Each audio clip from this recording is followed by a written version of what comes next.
Buenas tardes. Tengo el privilegio hoy de compartirles la palabra de Dios.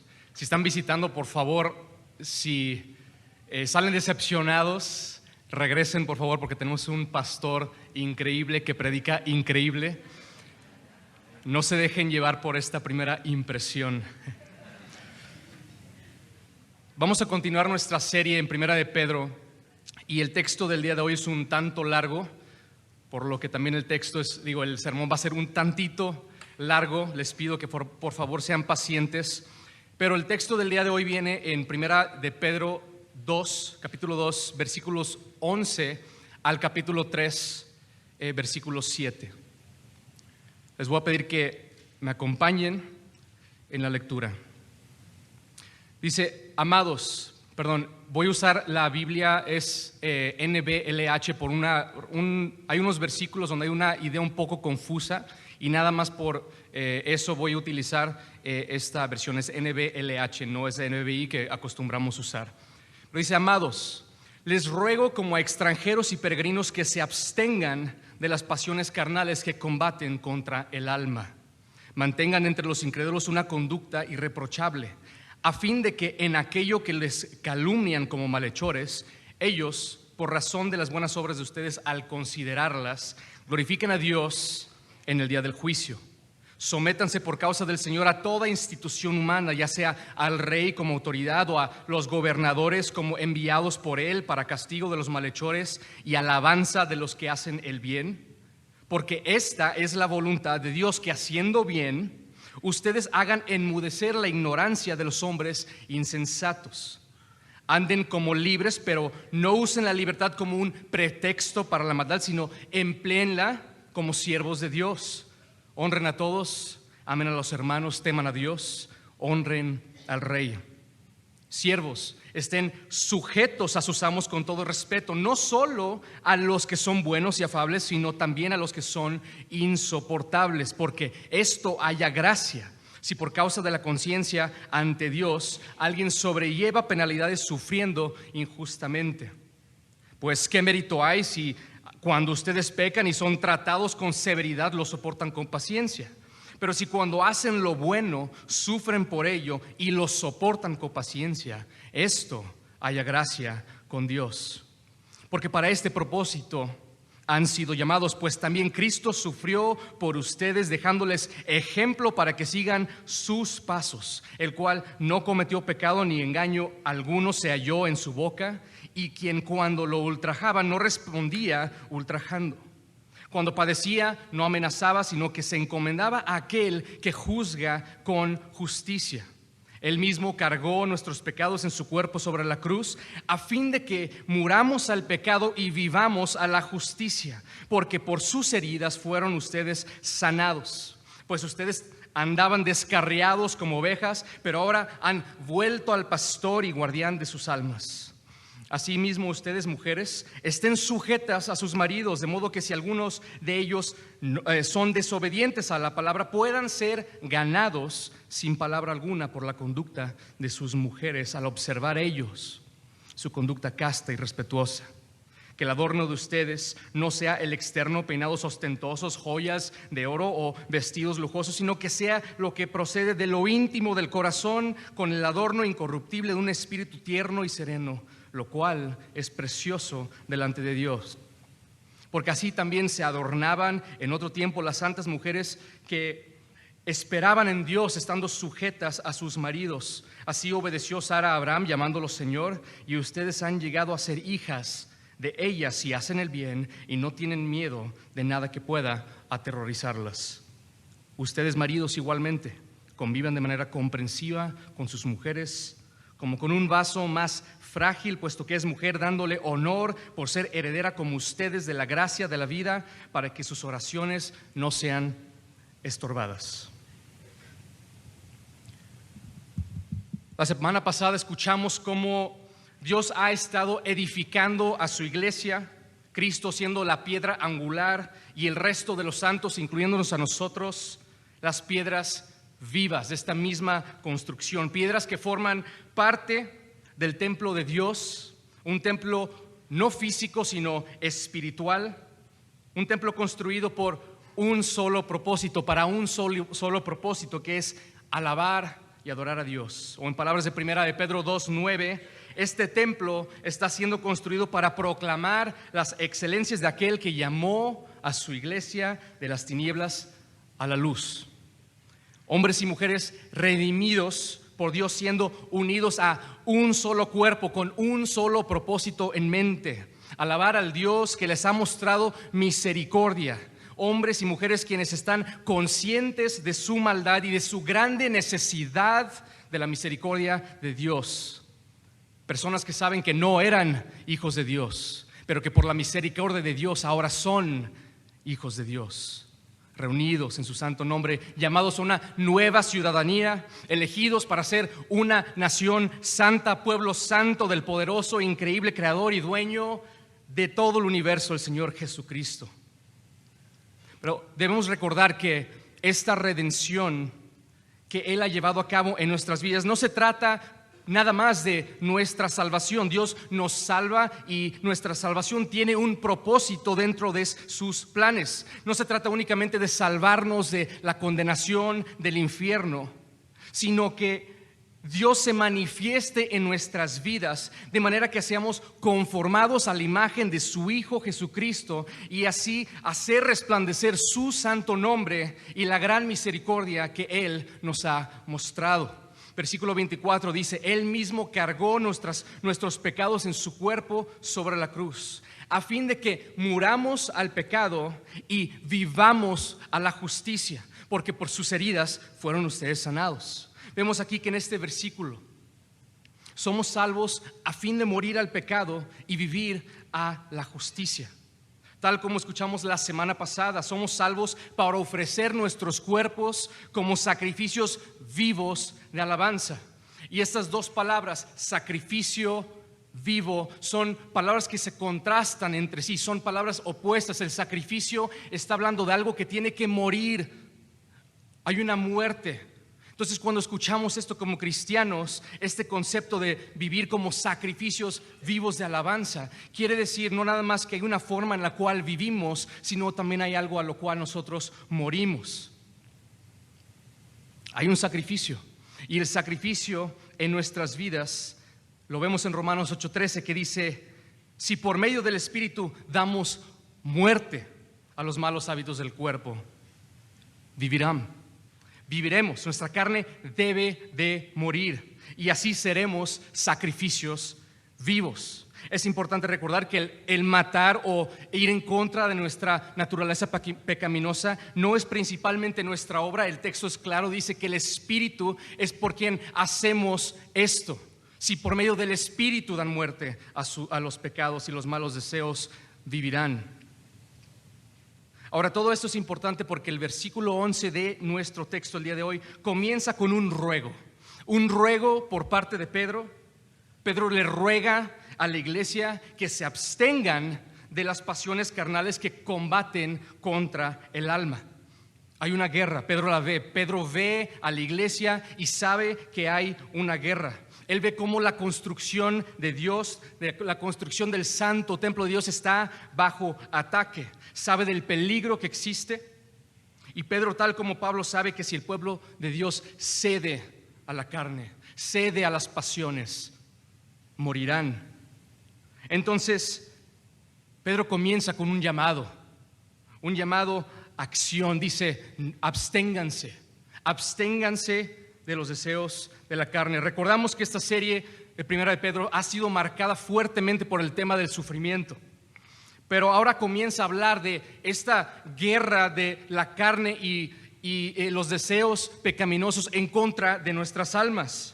Y tal vez parezca un poco extraño que, viniendo del contexto del sufrimiento, nos vayamos a hablar de esta guerra, y todavía más extraño pueda parecer que del tema de la guerra pasemos a hablar sobre cómo ser buenos ciudadanos sometiéndonos a las autoridades, y de repente hablar sobre los siervos, y luego cómo ser buenas esposas y buenos esposos. Pero todo esto realmente vamos a ver que está profundamente conectado. Pedro, el apóstol y seguidor de Cristo, ve lo que está viviendo la iglesia, sabe que son tiempos difíciles, que son tiempos complicados, que hay persecución, que hay amenazas, y todo esto es algo real. Hay dolor, hay sufrimiento, y por lo tanto la tentación está presente. Si se acuerdan, vimos una parábola en la lectura alternada del día de hoy, en donde Cristo explica cómo la semilla, la palabra, cae en diferentes terrenos, y dependiendo del tipo de terreno da o no da fruto. Más adelante, Cristo en el mismo capítulo, Mateo 13, explica lo que sucede en cada terreno de la parábola. Y vimos cómo en el versículo 20 se dice que el terreno recibe la semilla con alegría, pero por situaciones complejas, problemas de la vida, persecución a causa de la palabra, dura poco tiempo el fruto, porque no tiene raíz. El terreno del versículo 22 tampoco dura, porque las preocupaciones de esta vida y las tentaciones de las riquezas ahogan la palabra. Entonces vemos cómo estos terrenos no dan fruto porque están bajo estas circunstancias, y ese es el punto que tenemos que entender, que ambos terrenos mueren y no dan el fruto que debían. Tal como el texto del día de hoy, parece ser que esto es lo que Pedro está intentando que no suceda dentro de la iglesia. Él no quiere que la iglesia deje de dar el fruto que tienen que dar. Quiere que la iglesia crezca, que prospere espiritualmente hablando, tal como lo hace el último terreno de la parábola.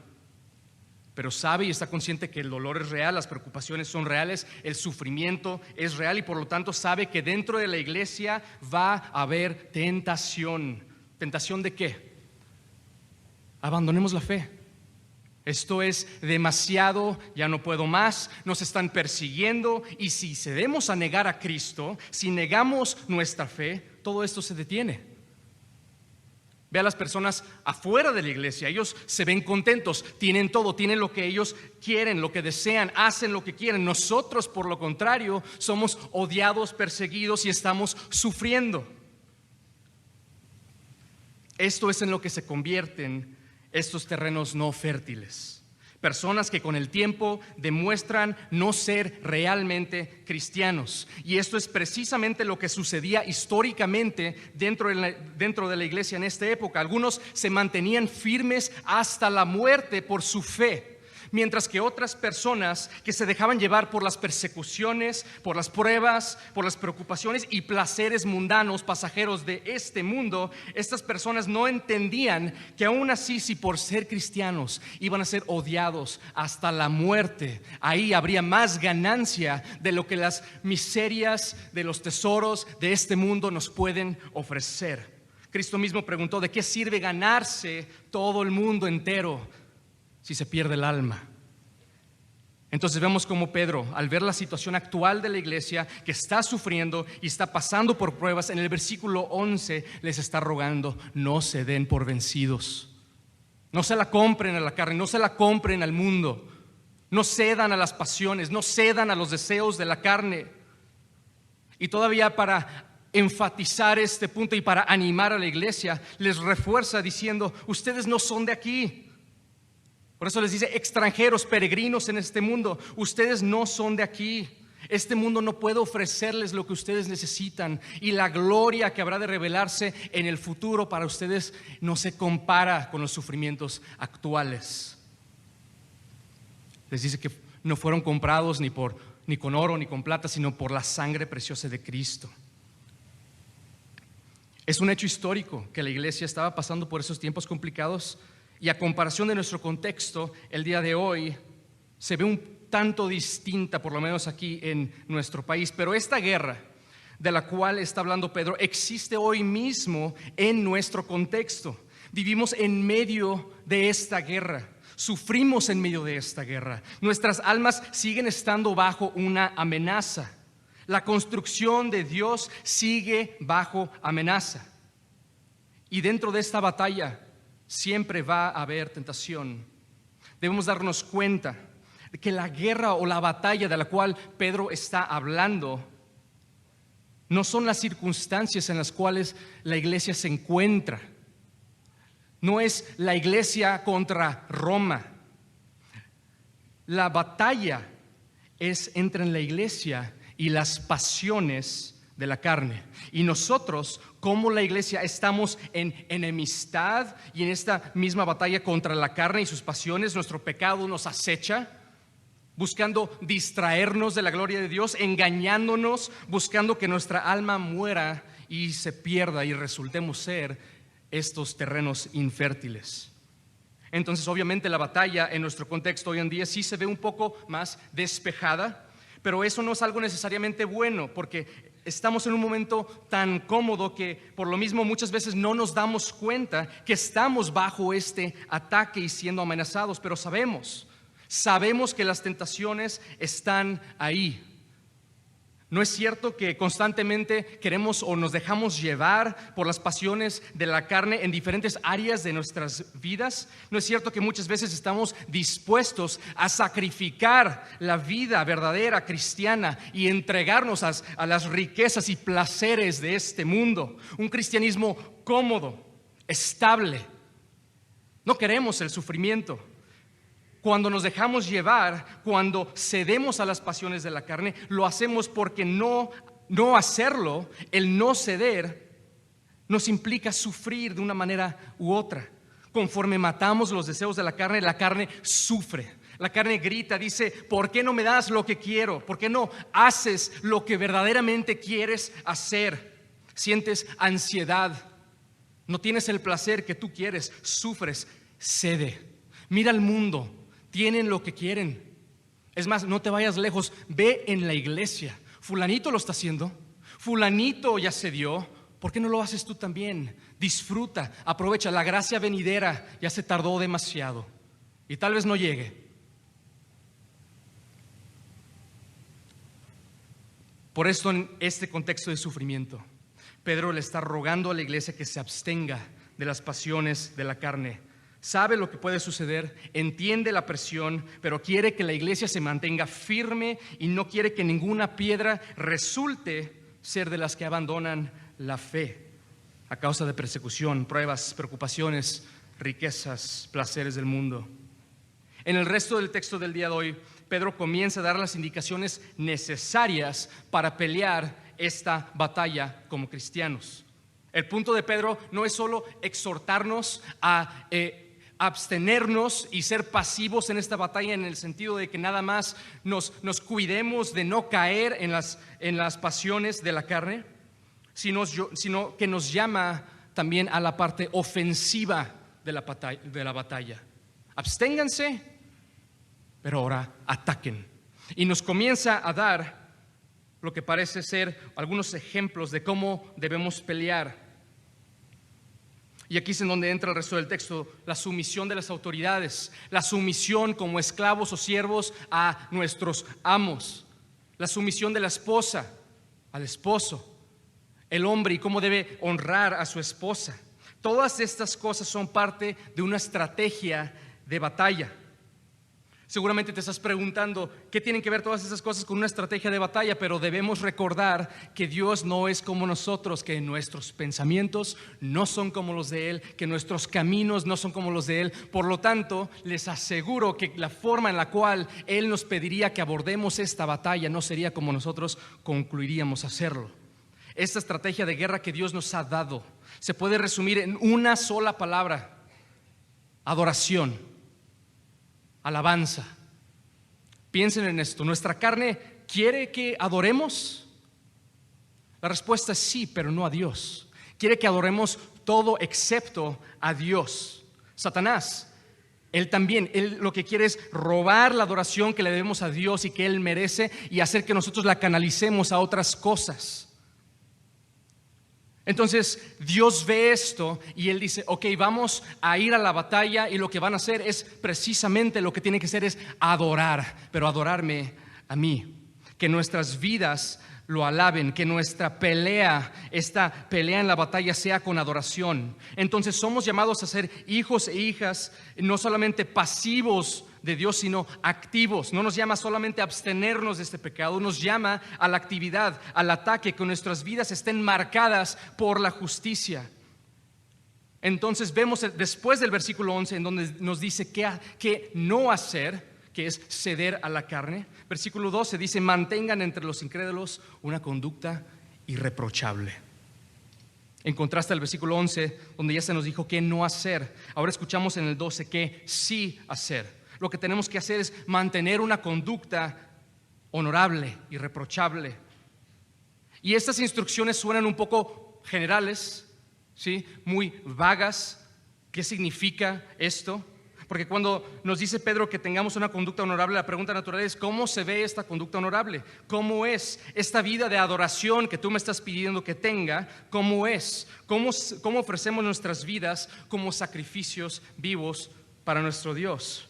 Ahora, para responder a esas preguntas, Pedro comienza a dar ejemplos de cómo se vería esta vida de conducta irreprochable y llena de adoración.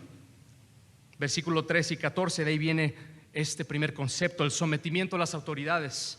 Dice: sométanse por causa del Señor a toda institución humana, ya sea al rey como autoridad o a los gobernadores como enviados por él, para castigo de los malhechores y alabanza de los que hacen el bien. Durante este tiempo en la historia de la iglesia he mencionado una y otra vez que la iglesia vivía tiempos muy complicados, muy difíciles. Personas morían por su fe y eran perseguidos a causa de Cristo. Quiero compartirles una cita para que se den una idea de lo que sucedía históricamente en este contexto. Había un emperador, Nerón, que estaba en este momento en control, en poder, y él desata un incendio, y para deslindarse de la responsabilidad de haber causado el incendio, culpa a los cristianos. Y aquí va la cita de un historiador secular, ¿ok? Para acabar con los rumores de que Nerón, el emperador, había provocado el incendio, él culpó a un grupo de personas que eran odiados por sus prácticas malvadas, es decir, su fe. Un grupo conocido como cristianos. Primero, las autoridades arrestaban a todos los que confesaban ser cristianos. Después, al obtener más información de su parte, las cortes arrestaban aún a más de este grupo, ya no por el hecho de que si habían comenzado el incendio o no, más bien se hacía esto por sus creencias antisociales. Sus muertes parecían burlas. Los cubrían en pieles de animales salvajes, los despedazaban los perros, los crucificaban, los incendiaban para que en la oscuridad sirvieran como antorchas por las noches. El emperador Nerón abrió el jardín de su palacio para dar un espectáculo y un evento de entretenimiento en la arena. Como resultado, aunque estas personas eran culpables de ser cristianos y merecían morir, las personas comenzaron a tenerles lástima, porque se daban cuenta que sus muertes no trataban realmente de buscar un bien social, sino más bien eran solamente algo que daban placer y satisfacían a un hombre enloquecido.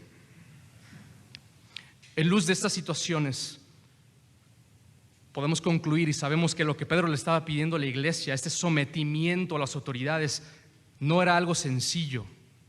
No era algo fácil. Las autoridades eran perversas y aún así Dios, por medio de Pedro, les está diciendo a su iglesia: sométanse a las autoridades, aún con toda su maldad, y honren al emperador.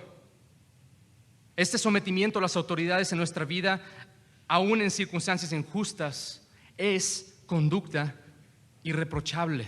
Y el versículo 13 nos deja en claro que dicho sometimiento no se trata de las autoridades. Debemos de quitar nuestro enfoque de las autoridades directamente, sino que se trata de Dios. Dice que por causa del Señor nos sometamos a nuestras autoridades. Entonces, hacer esto es un acto de adoración, no a las autoridades, sino a Dios. Ahora, este sometimiento obviamente no implica que nosotros como ciudadanos debemos de someter nuestras conciencias y nuestras vidas al pecado, de forma que violemos nuestras conciencias como cristianos. Si esto significara, muchos cristianos simplemente no habrían muerto, porque hubieran doblado la rodilla, hubieran negado su fe, se hubieran sometido en ese aspecto y hubieran sido libres. Pero esto no era lo que sucedía. Más bien se sometían a las autoridades y aceptaban los castigos y sentencias que se les asignaba por su fe en Cristo. Versículos 16 y 17 dicen: anden como libres, pero no usen la libertad como pretexto para la maldad, sino empleenla como siervos de Dios. Honren a todos, amen a los hermanos, teman a Dios, honren al Rey. En otras palabras, cuando nos sometemos a las autoridades, no lo hacemos por ser siervos de ellos, sino porque somos siervos de Dios y nuestras vidas tratan de alabarlo a Él. Entonces, ejemplo número 1 dentro de esta estrategia de guerra, el plan de acción de Dios es someternos a las autoridades. Ejemplo número 2, Pedro se mueve de la esfera o el ámbito de las autoridades al ámbito laboral, abordando a los esclavos o los siervos, pidiéndoles también sometimiento a sus amos. Y Pedro vuelve a dejar en claro que esto se espera de los siervos aún cuando los amos son injustos, tal como en la esfera o el ámbito de las autoridades e instituciones humanas. No hay excusas. Versículos 18 al 20 dicen: siervos, estén sujetos a sus amos con todo respeto, no solo a los que son buenos y afables, sino también a los que son insoportables, porque esto haya gracia, si por causa de la conciencia ante Dios alguien sobrelleva penalidades sufriendo injustamente. Versículo 20, pues qué mérito hay si cuando ustedes pecan y son tratados con severidad los soportan con paciencia, pero si cuando hacen lo bueno sufren por ello y los soportan con paciencia, esto haya gracia con Dios. Esta frase de haya gracia es lo que les mencionaba, que está un poquito diferente en la NBI, y quiero hacer mención de algo en esta sección. Esta frase es traducida a una palabra griega que literalmente significa regalo. Esto de haya gracia, la palabra original dice regalo. Entonces, básicamente el versículo 19 quiere decirnos que es un regalo el que una persona sobrelleve penalidades y sufra injustamente por causa de la conciencia de Dios. Y el versículo 20 nos comunica el mismo concepto, que es un regalo de Dios cuando alguien sufre por hacer el bien y soporta con paciencia. De hecho, este concepto es algo que se mencionó ya en esta serie. Filipenses 1:29 dice: porque a ustedes se les ha concedido no solo creer en Cristo, sino también sufrir por Él. Entonces Pedro de nuevo está siendo claro en comunicarnos que puede haber sufrimiento a la hora de someternos a nuestras autoridades o amos, pero nos recuerda que dicho sufrimiento se nos es concedido por parte de Dios como un regalo, y que por lo tanto nos mantengamos con una conducta irreprochable, alabando a Dios, respondiendo a este regalo. Ahora, después de este segundo ejemplo de cómo mantenernos con una conducta irreprochable, cómo pelear la buena batalla, Pedro se enfoca a otra esfera, al ámbito de la vida en cuestión familiar, y comienza a hablar de las esposas y esposos. Capítulo 3, versículo 1 dice: asimismo ustedes, mujeres, estén sujetas a sus maridos. En el versículo 3, hablando a las esposas, le dice que el adorno de ustedes no sea el externo, peinados ostentosos, joyas de oro o vestidos lujosos, sino que sea lo que procede de lo íntimo del corazón, con el adorno incorruptible de un espíritu tierno y sereno, lo cual es precioso delante de Dios.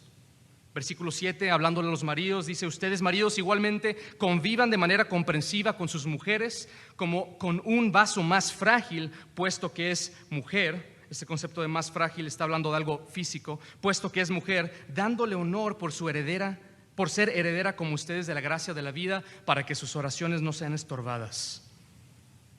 Vemos cómo se les está recordando a las esposas dentro de la iglesia que como cristianas tienen un rol de sometimiento a su esposo. Y aunque este concepto no es popular ni en el mundo, ni tampoco en la iglesia, Pedro da un ejemplo de cómo se ve este tipo de sometimiento en una mujer, y al mismo tiempo aclara uno de los más grandes conflictos o malentendidos que este concepto de sometimiento genera.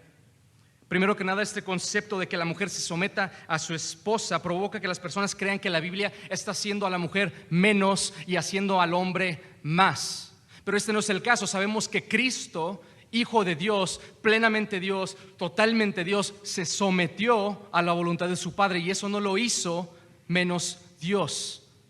El sometimiento no se trata de desigualdad o de valor, simplemente se trata de roles. Cada miembro de la Trinidad ejerce diferentes funciones y roles dentro del plan de creación, redención y restauración. Y para que esto quede claro, desde el mismo texto, Pedro mismo, a la hora de exhortar a los esposos a honrar a la esposa, lo hace fundamentando su exhortación de honrar a sus esposas, basándose precisamente en el hecho de que el hombre y la mujer son iguales, ambos son herederos, tienen el mismo valor, el mismo estatus delante de Dios, hijos e hijas de Dios, herederos de Dios y coherederos con Cristo. Obviamente es importante enfatizar el hecho de que Dios no deja lugar para excepciones, o sea, Dios no dice: esposas, sométanse a su esposo únicamente cuando él sea perfecto, o cuando él sea lo suficientemente bueno, o cuando él esté haciendo lo que tú quieres que haga.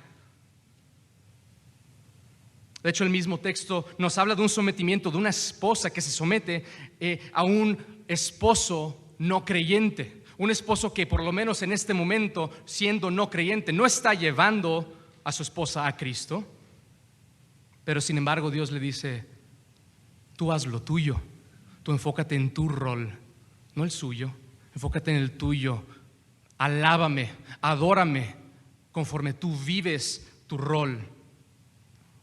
El ejemplo que nos da la palabra en este texto de una mujer que hizo precisamente esto es Sara, esposa de Abraham.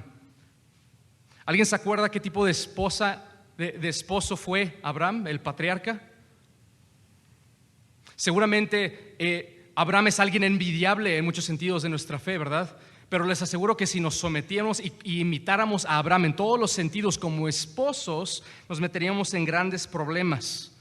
No me imagino lo complicado y frustrante que sería como mujer, como esposa, estar casada y someterse a un hombre que por miedo y por conveniencia trató de entregar a su esposa a otros hombres. Pero el texto nos habla de Sara y cómo Sara nos sirve como ejemplo de cómo actuaba y se sometía a Dios. De acuerdo al texto, esas mujeres ejemplares, hablando también de Sara, estaban esperando en Dios a la hora de someterse a sus maridos.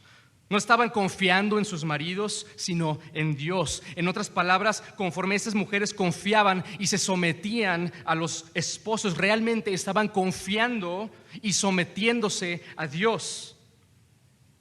Debe quedar claro que no se está promoviendo que las esposas lleven a cabo igual actos de pecado por causa del sometimiento a su esposo. Antes que cualquier cosa, antes de someternos a alguien, estamos sujetos a Cristo. Y no vamos a renunciar a nuestro rol como cristianos para someternos a alguien que nos está invitando al pecado.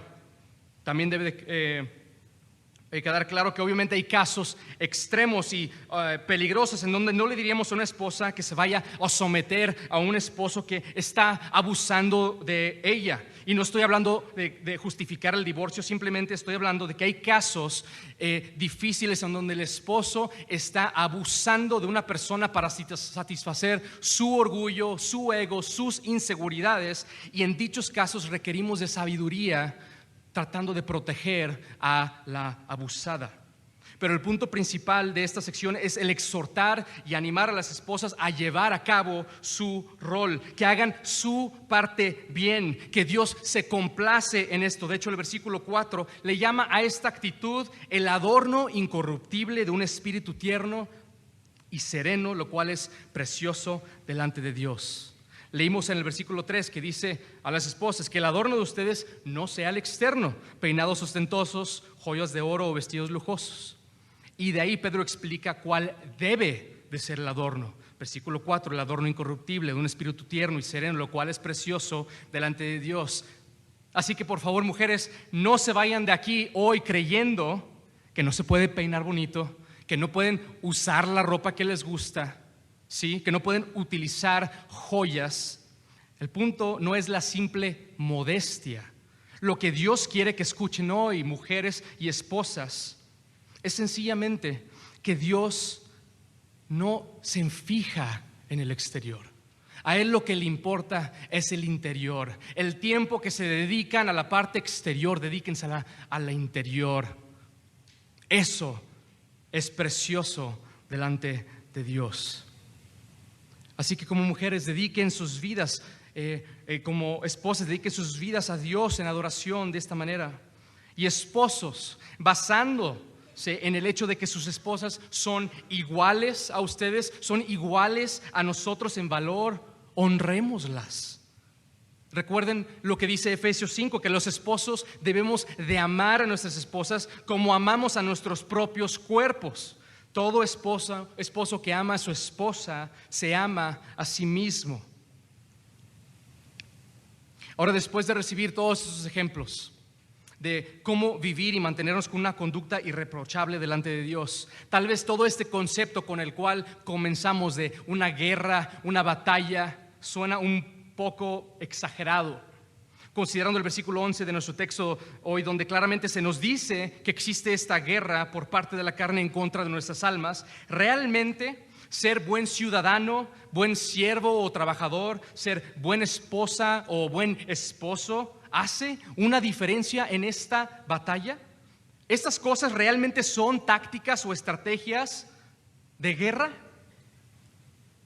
Tal vez no se hayan dado cuenta, pero cuando vemos estos ejemplos, vemos cómo Pedro está empezando de algo general, nuestra ciudadanía aquí en el país en el cual residimos, y se va a otra esfera un poco más grande, la parte laboral, y luego a la parte más íntima, la familiar, y parece entonces que Pedro simplemente está cubriendo las actividades comunes del día a día.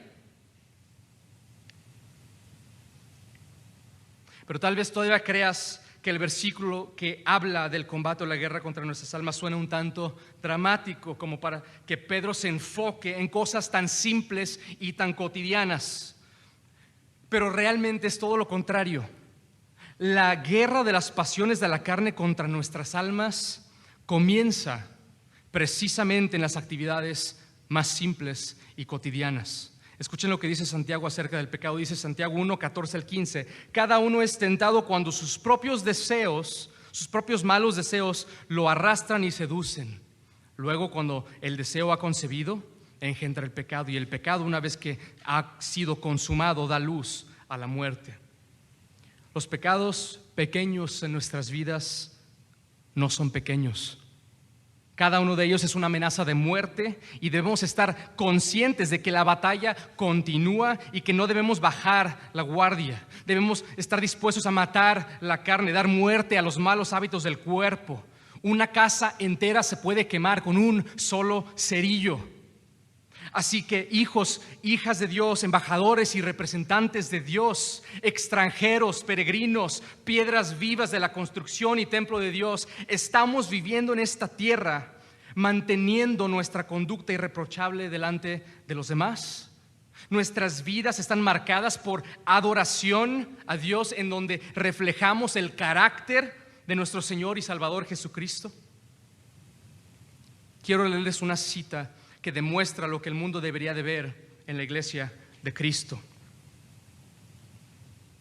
Los cristianos no se distinguen de otros hombres por cuestiones de raza, idioma, ni por instituciones civiles, porque de hecho ni siquiera pertenecen a alguna ciudad en específico, ni tienen un mismo idioma, ni viven en un mismo estilo de vida. Ellos viven en todo tipo de ciudades y se adaptan a las culturas y costumbres de vestimenta, comida y demás asuntos cotidianos de donde se encuentren. Sin embargo, hay una maravillosa paradoja en sus vidas y conductas. Viven en sus propias tierras, pero parecen extranjeros a ella. Contribuyen a la sociedad como ciudadanos, pero sufren como foráneos. Al mismo tiempo, toda tierra foránea también es como un hogar para ellos, y toda tierra nativa es como tierra foránea para ellos. Ellos tienen matrimonios y tienen hijos, pero cuidan de su descendencia. Comparten todas las cosas, excepto sus esposas. Existen en la carne, pero no viven para la carne. Viven en la tierra, pero son ciudadanos del cielo. Obedecen las leyes existentes, civiles, pero superan dichas leyes con sus vidas. Aman a todos y son perseguidos por todos. Las personas no los conocen realmente, pero aún así los condenan. Cuando los matan, viven. Son pobres, pero hacen ricos a muchos. Les hace falta todo, pero al mismo tiempo tienen todo. Los oprimen y se glorían en la opresión. Los condenan, pero son justificados. Son maldecidos y ellos bendicen. A ellos los humillan y ellos son los que honran. Hacen el bien y los castigan como malhechores. Cuando los castigan, se regocijan, como si ahí encontraran su vida. Los judíos los atacan como extranjeros y son perseguidos por los griegos. Lo que el alma es para el cuerpo, los cristianos son para el mundo. Vivir una conducta irreprochable no se trata de vivir en condiciones justas. De hecho, vimos ya en varias partes de nuestro texto el día de hoy cómo habrá injusticia en cada ámbito de nuestras vidas. Pero como piedras vivas, adoradores de Dios, sacrificios vivos, no nos dejamos llevar por las pasiones de la carne. Debemos abstenernos del pecado y no perder nuestro enfoque. Las pasiones de la carne seguirán combatiendo contra nuestras almas y esta guerra comienza en nuestras vidas cotidianas. En vez de ceder a la carne, vivamos para mostrar al mundo quién es Dios en luz de lo que Él ha hecho ya por nosotros. Quisiera concluir con 3 observaciones, 3 cosas que están en el texto del día de hoy, que debemos mantener en nuestras mentes y que nos sirvan como motivantes para vivir esta vida de alabanza y adoración a Dios como piedras vivas. Después de mencionar estas observaciones, les voy a dar un ejemplo de cómo se ve todo esto. Motivante número 1, la salvación de otros. En el versículo número 12, después de que Pedro nos dice que mantengamos una conducta irreprochable, enseguida dice, a fin de que en aquello que las calumnian como malhechores, ellos, por razón de las buenas obras de ustedes, al considerarlas, glorifiquen a Dios en el día del juicio. Este texto implica que aunque habrá personas que nos critiquen, que nos odien, que nos rechacen, por medio de nuestras vidas y buenas obras, algunos de ellos se arrepentirán de ese juicio, conocerán a Cristo, serán salvos y glorificarán a Dios en el día del juicio. Y eso es exactamente el mismo concepto que vemos en el capítulo 3, versículo 1. Asimismo, ustedes mujeres estén sujetas a sus maridos, de modo que si algunos de ellos son desobedientes a la palabra, puedan ser ganados sin palabra alguna por la conducta de sus mujeres. Aquí también vemos cómo la conducta de la esposa puede servir para abrir una puerta al evangelio en la vida del esposo. Y no quiero que confundan esto y se vayan creyendo que podemos predicar el evangelio sin palabras. No existe evangelio sin palabras. Es un concepto no bíblico. De hecho, el evangelio debe ser comunicado con palabras, porque nuestras obras simplemente son el fruto de nuestra vida que testifica de la veracidad del evangelio. Si no comunicamos el evangelio con palabras, habrá personas que se vayan al infierno creyendo que somos buenos. Tenemos que comunicar el evangelio. La fe viene por el oír la palabra de Dios. Y de hecho 1 Pedro 3:15, una vez más en el contexto del sufrimiento, dice que debemos estar siempre preparados para dar respuesta a todo aquel que pregunte la razón de nuestra esperanza. Entonces el punto simplemente es que nuestras vidas pueden darnos oportunidades para presentar y proclamar el evangelio. Entonces, motivante número 1, la salvación de otros. Número 2, la victoria es segura. Versículo 15 dice, porque esta es la voluntad de Dios, que haciendo bien ustedes hagan enmudecer la ignorancia de los hombres insensatos. Muchas veces, conforme vivimos bajo circunstancias injustas, vamos a llegar a pensar que el mantener nuestra conducta irreprochable no vale la pena, ya que no se nos da la justicia en el momento. Vemos como que nuestra vida no va en camino a la victoria. Pero Dios promete que la ignorancia de los insensatos será enmudecida. La justicia vendrá. Tal vez no lo parezca ahorita, pero la victoria vendrá y la conducta irreprochable traerá recompensa.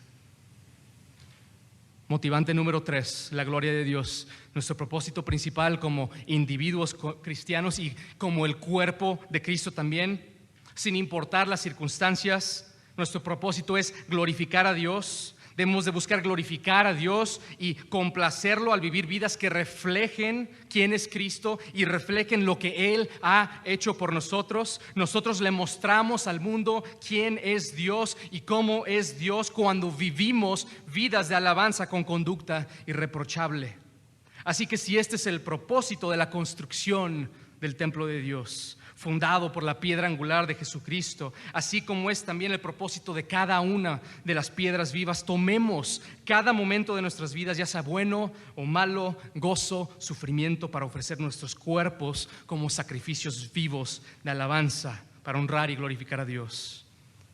Motivante número 1, salvación de otros. Número 2, la victoria es segura. Motivante número 3, la gloria de Dios.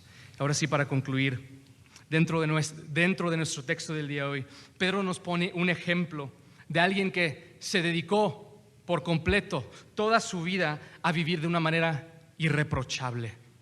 Versículo 21 al 25 dice: porque para este propósito han sido llamados, pues también Cristo sufrió por ustedes, dejándoles ejemplo para que sigan sus pasos, el cual no cometió pecado, ni engaño alguno se halló en su boca. Y quien cuando lo ultrajaban no respondía ultrajando, cuando padecía no amenazaba, sino que se encomendaba a aquel que juzga con justicia. Él mismo cargó nuestros pecados en su cuerpo sobre la cruz, a fin de que muramos al pecado y vivamos a la justicia, porque por sus heridas fueron ustedes sanados. Pues ustedes andaban descarriados como ovejas, pero ahora han vuelto al pastor y guardián de sus almas. En estos versículos hay varias citas directas de Isaías 53, que ya lo leímos en la lectura del Antiguo Testamento el día de hoy. Y este capítulo de Isaías vimos cómo profetizaba la vida de Cristo como siervo y sus sufrimientos, predijo su muerte, su resurrección y la victoria y la glorificación del Hijo de Dios. Y Pedro usa a Cristo como ejemplo porque Él cumplió a la perfección con lo que nosotros deberíamos y no podemos cumplir. Cristo nunca cedió a las tentaciones del mundo. No dobló rodilla ni una sola vez, ni siquiera cuando Satanás le ofreció el poder y los reinos de este mundo. Nunca pecó. Lejos de pecar, dedicó su vida entera a vivir de una manera irreprochable, en medio de personas que lo odiaron, rechazaron, confiando en que habrían personas que por su vida, por sus obras y por su palabra se arrepentirían y serían salvos para glorificar a Dios en el último día.